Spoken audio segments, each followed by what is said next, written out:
Mm. Mm.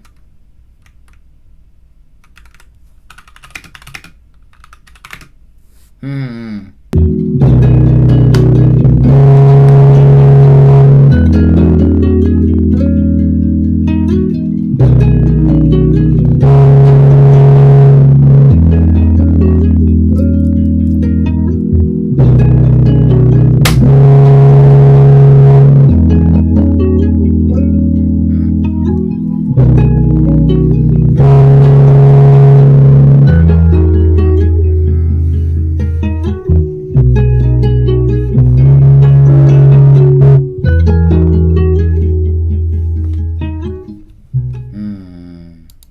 Mm.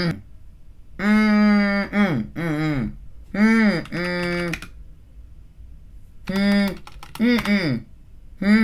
Mm. Mm. Mm. Mm. Mm. Mm. Mm. Mm. Mm. Mm. Mhm. Mhm. Mhm. Mhm. Mhm. Mhm. Mm. Mm. Mm. Mm. Mm. Mm. Mm. If you struggle with having a healthy view of yourself, then this video is for you. While some of us might think that self-love is a narcissistic and self-centered pursuit, that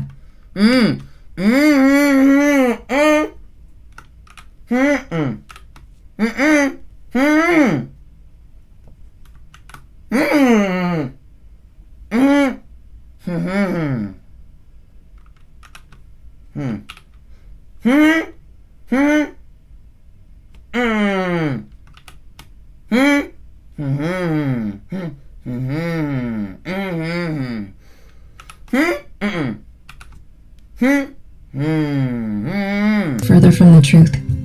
Researchers Eric Fields and Gina R. Cooperberg from the Department of Psychology at Tufts University explain that positively biased self-views are argued to be a key component of healthy psychological functioning, influencing self-esteem, motivation, and determination. Indeed, a lack of self-positive bias, or even a self-negativity bias, may contribute to mood and anxiety disorder.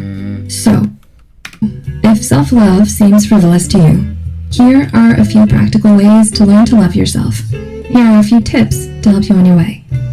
Know yourself. Do you ever wonder how some people seem to just be so comfortable with themselves and know themselves inside out? Does your brain struggle with answering when you hear the dreaded, "So tell me about yourself"?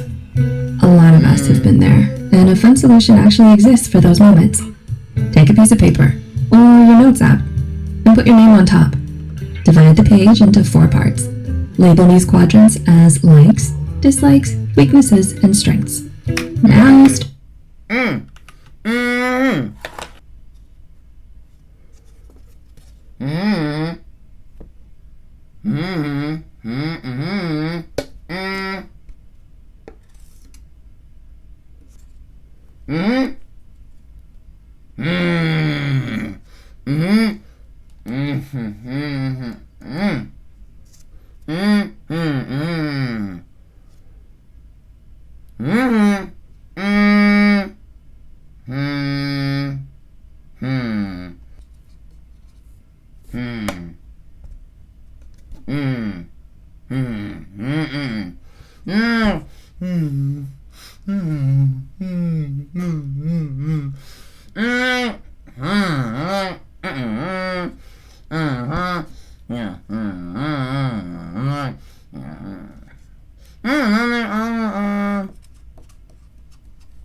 Start filling in the spaces under those quadrants. You don't have to do them in order, just go with the flow. It definitely helps to be alone and allocate time for this exercise, however long you feel comfortable. Also, save these pages, because there will be many. The purpose of this activity is to essentially get to know all of you, flaws and all, and to accept and embrace everything. Think of it as dating yourself. You hang out with yourself, giving you all of your attention and really engaging with who you are.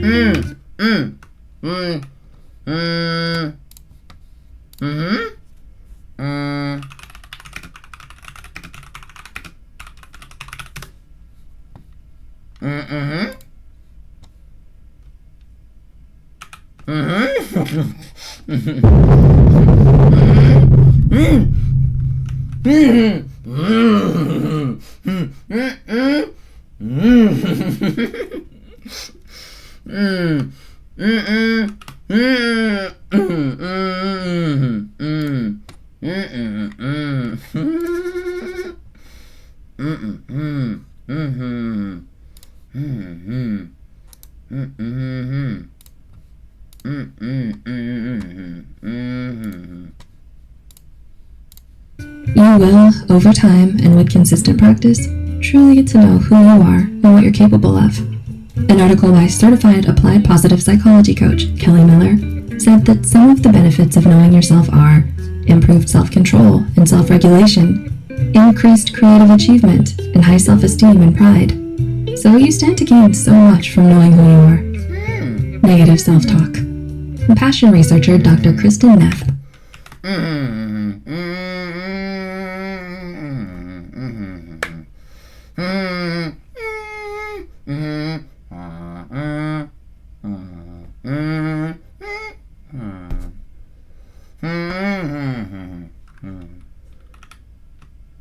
asks, what type of language do you use with yourself when you notice a flaw or a mistake made? Do you insult yourself, or do you take a more kind and understanding tone? If you are highly self-critical, how does that make you feel inside?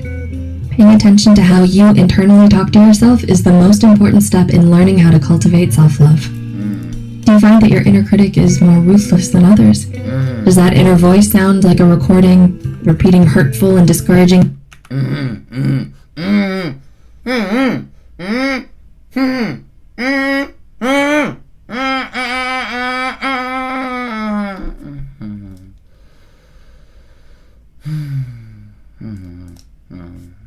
things, constantly feeding you fear? Do you tend to beat yourself up with cruel self-talk? Do you not allow yourself to do anything until it's perfect or close enough for you and still judge yourself for not being good enough? This behavior is harmful to you as it affects your sense of self-worth and self-esteem. As humans, we struggle with some form of doubt every now and then. However, as we enter into a new chapter of being loving to ourselves, the negative self-talk has to go. Rituals. Do you start your day on the wrong foot? Or maybe you feel disconnected from yourself? Creating a ritual, be it daily or weekly, can help ease these feelings.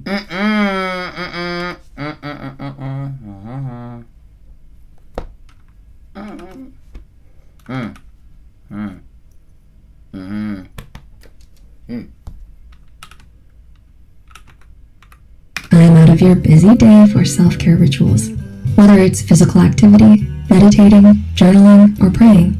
Clinical psychologist Dr. Deborah Koshaba says the benefits of creating these personal rituals are you'll love yourself more when you take better care of your basic needs. People high in self-love nourish themselves daily through healthy activities like good nutrition, exercise, proper sleep, intimacy, and healthy social interactions.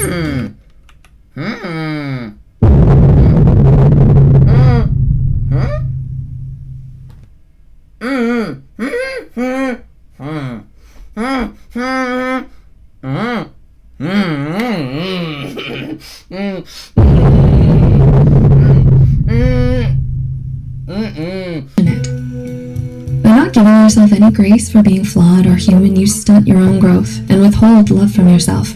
Self-compassion is similar to showing compassion to other people. It's a practice of noticing that you are suffering and then offering yourself understanding and kindness. Kristen Neff, PhD, stated in her book, Self-Compassion, The Proven Power of Being Kind to Yourself, that you may try to change in ways that allow you to be more healthy and happy. But this is done because you care about yourself, not because you're worthless or unacceptable as you are. A suggestion here is to practice embracing whatever emotion you feel, instead of repressing it or letting it completely overwhelm you. You acknowledge it as it is, and also how you can be later. Say you're feeling sad. You acknowledge that emotion is normal. That's currently how you're feeling, and you can settle into it, and it can eventually pass. Love language. Author Gary Chapman's book,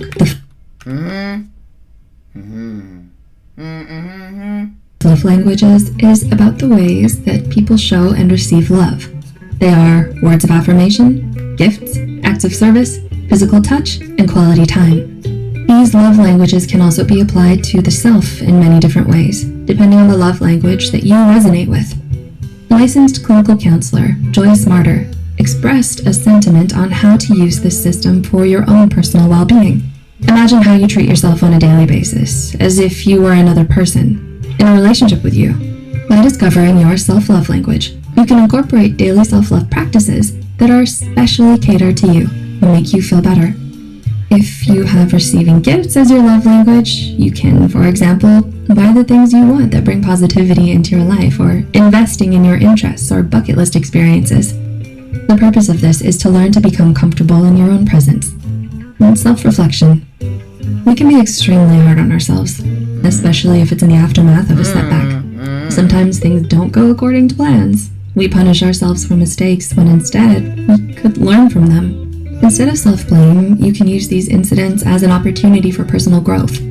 Some examples of self-reflection can take the form of a weekly review, a journaling session, a regular meeting with a trusted friend to reflect on your recent experiences and challenges, or in therapy. Remember, there are no failures if you have grown from your mistakes. There are only lessons learned. The journey to true self-compassion and love